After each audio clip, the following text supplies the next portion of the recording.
Hi there. So I'm back with a new book, 100 Years of Solitude, that I just finished reading. And it's not been a very easy read. There are books that you read, and then there are books that you live through, moment by moment, generation by generation, and thought by thought. 100 Years of Solitude by Gabriel Garcia's is actually one such book. It isn't just a novel, it is more like a mediation in time, memory, and above all, solitude. That's the core theme of the book, from what I could understand. And if you consider yourself a very serious reader, this is one book that you cannot afford to skip. It is set up in a mythical town of Macondo, and the author just doesn't tell a story, he crafts a universe.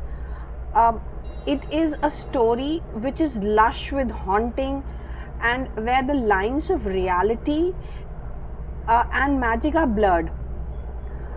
It also talks about how the collective conscience of people can be changed, and the history can be changed with a few tweaks here and there. People can let go of something as crucial as a genocide, just because someone else goes ahead and rewrites the history and tells them that this never happened and you just hallucinated about it.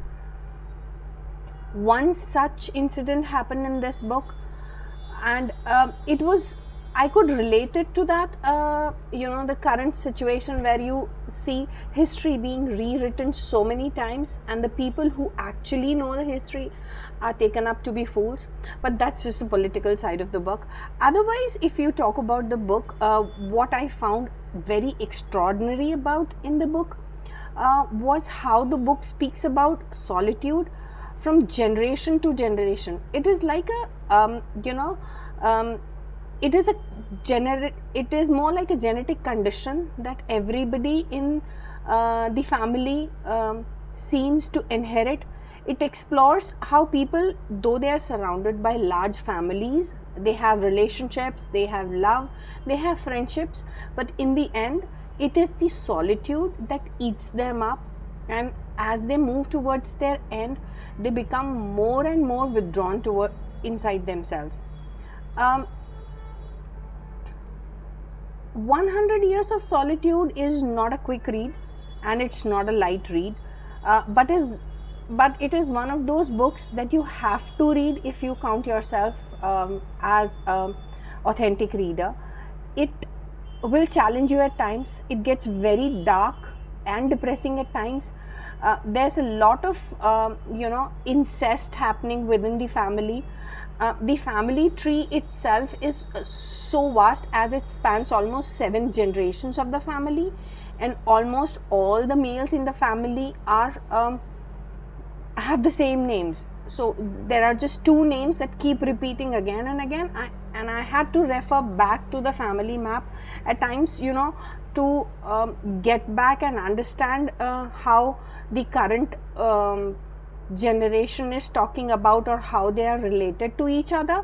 But having said that, what I admired about the author is that in spite of covering 7 generations, you do not find that the book gets repetitive. Each generation explores the same theme, whether it's solitude or loneliness or going crazy towards the end, but how each generation approaches towards it is very different. It is something that you have to read, understand, and then you get to know how deeply the author has tried to bring about. So to wrap it up, I would say that 100 Years of Solitude is not a book for the faint-hearted, and if you are a reader who craves depth and connection with the characters in the book, this is one book that you should not miss out. you might want to reread some of the sentences that you come across just to grasp at the depth that the author is trying to convey. But I would say that do not give it a miss. I loved reading it.